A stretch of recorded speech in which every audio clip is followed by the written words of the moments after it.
Good evening, ladies and gentlemen. Report of the week here.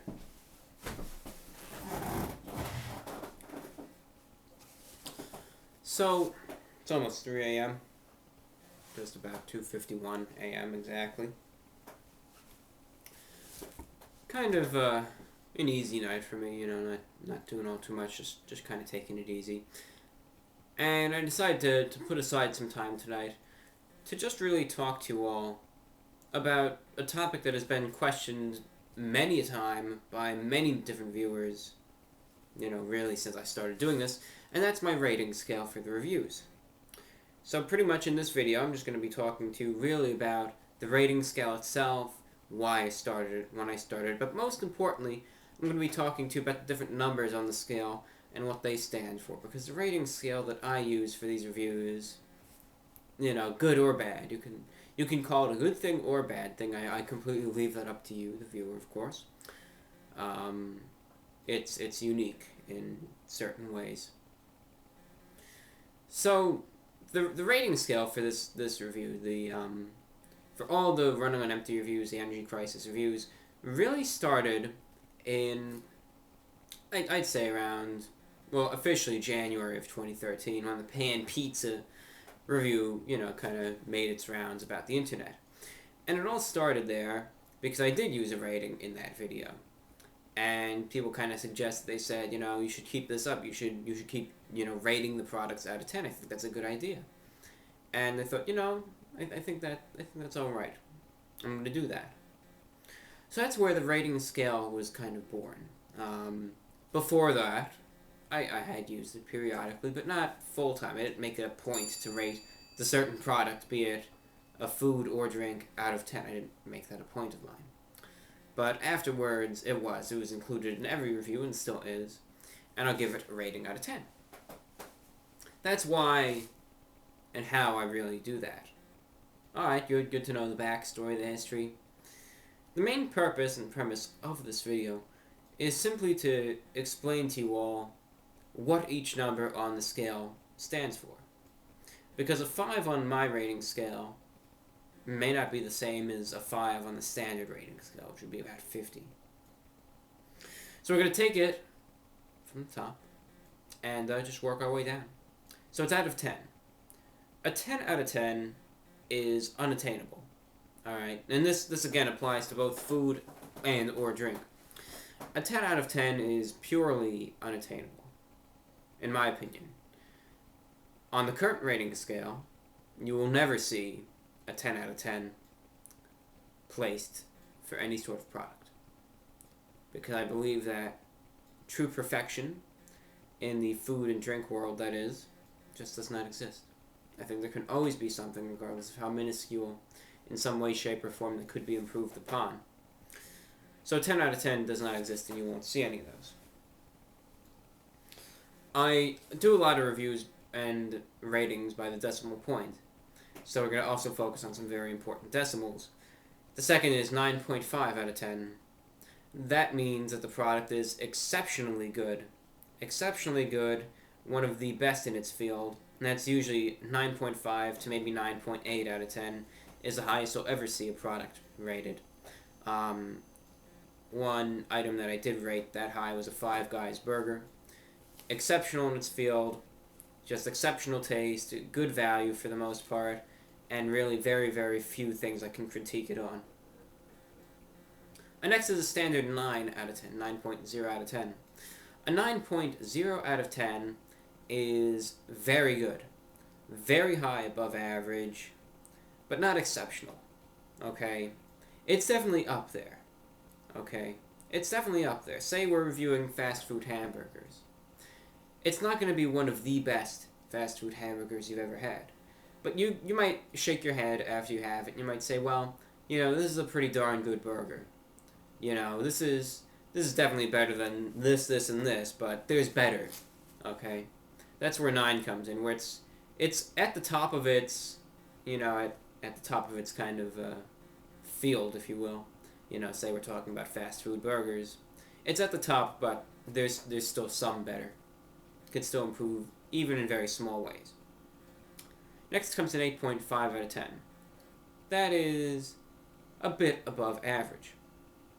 An 8.5 out of 10 is a food or drink which has good quality, but is lacking in some places. Now, normally it is above quality, usually in terms of taste. So, something that might get an 8.5 out of 10 is, say, a very good tasting burger, a very good tasting energy drink, but, say, the price is just very high, and you can say, well, it's really good, but I think the price is just too high for this. That's where an 8.5 out of 10 could come in. An 8.0 out of 10 is just above average. That's kind of like saying, had this new burger from Wendy's. It was good. That's kind of like that kind of thing there, where you can say, well, it was good, but maybe the meat was cooked well, the bun was good, but those pickles it could be better. There could be more pickles. They tasted a little blah blah blah to me. That's saying that the good qualities of this product outnumber the bad, which makes it just a little above average. That's where an 8.0 out of 10 comes in. A 7.5 out of 10 is average. Why'd you choose 7.5 out of 10, review, brah? Beats me, but I think that's a good point to make average for this certainly unique scale. 7.5 out of 10 is simply average, okay? That means it's to be expected, right? Say you get a Monster Energy drink, which certainly is higher than a 7.5, but for the purpose of example, you get a Monster Energy drink, gives you a boost, tastes, standard, just nothing special about it, value's okay. That's a 7.5 out of 10, nothing really outstanding about it in a good or bad way. Next is a 7.0 out of 10. That is slightly below average. That's to say, well, still let's pick on Monster for a little bit. I had this Monster Energy drink, but it tasted okay, but it was a little overpriced. Or value was good, but tasted a little bit of just a mild bitter aftertaste for it. That's what would earn it probably a 7.0 out of 10. Slightly below average. 6.5 out of 10, of course, is moderately below average. Kind of saying, it's a more bitter drink. Maybe it was priced okay, but didn't really enjoy it too much. That's what you can say gave this a 6.5 out of 10. Then comes a more broader range. 6.0 out of 10 to around 4.0 out of 10. That means it's not good. It's not good. Okay? And with that being said, usually it varies on how bad it is. So this Monster Energy drink, that'd be saying, okay, well, I drank it.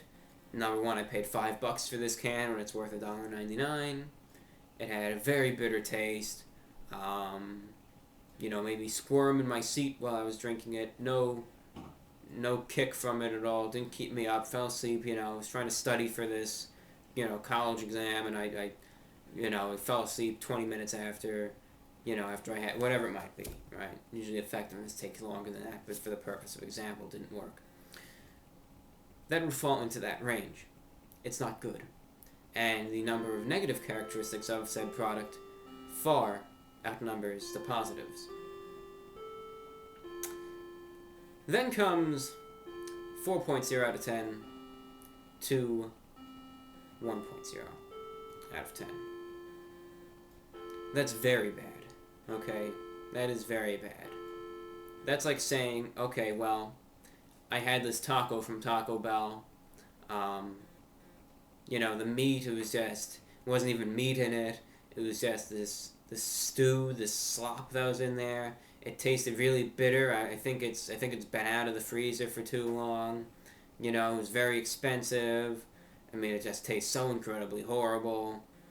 Just so exceptionally bad. There's very few, if any, positive characteristics about this. And there are few items out there that are really that bad, but there have been a few. And then finally, the final category is from 1.0 to 0.0 out of 10, that's the worst thing you'll ever have. That's saying, all right, I had this can of Monster. It was extremely bitter. It was $10 for a $1 can. You know, there were just these. Then I opened up the can and I saw there was a dead mouse in there, and you know, all these weird things you can say. I had this burger. The meat was just rotten. There was mold on the bun. I had this and it made me vomit afterwards. It was that bad. I mean, it has to be so exceptionally horrible, that it'll get that. And a 0.0 out of 10 is just, that would be if I was probably projectile vomiting within seconds of or minutes of eating something or drinking something. Maybe. We'll see. I don't want to see that, actually. Maybe you do, but I don't. That's all we got for you. This is just a, I doubt a brief video, but I tried to make it brief. Just kind of explaining to you, just more in a laid-back setting, just kind of explaining to you all what my rating scale is, and just kind of deciphering the numbers, what this means, is this good, is this bad, and I know, you know, with every review, I'm just going to try to give a little marker, saying kind of like, you know, in the review I'll kind of say, you know, I'm gonna rate this above 7.5, which is average on my scale, or something like that. And you might be wondering, review, bro, this is a mixed up scale, complicated. You have all these decimals that mean different things. You're just gonna change the scale, you know, make 50 halfway mark. Maybe one day, but as for now, we will be keeping this rating scale for the reviews. That's all we have. I hope we perhaps clarified a few things, maybe answered a question or two. Maybe we created 5 more in doing so. Almost knocked over the water, and we didn't do that, thankfully.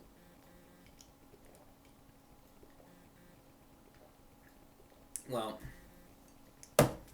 that's all we got for you, ladies and gentlemen. Expect maybe reviews to come tomorrow. Maybe I'm still debating that. Might do an Energy Crisis review tomorrow. Running on Empty is surely to come. VORW is on the way. Maybe even Out of Mind or 2 lies await in the future as well. Thank you so much for watching. I'm your host, Report of the Week. I'm half asleep right now, so I'm going to go to sleep probably. And that's all we got. Thank you for watching. Have a great weekend, and we'll see you later. Take care.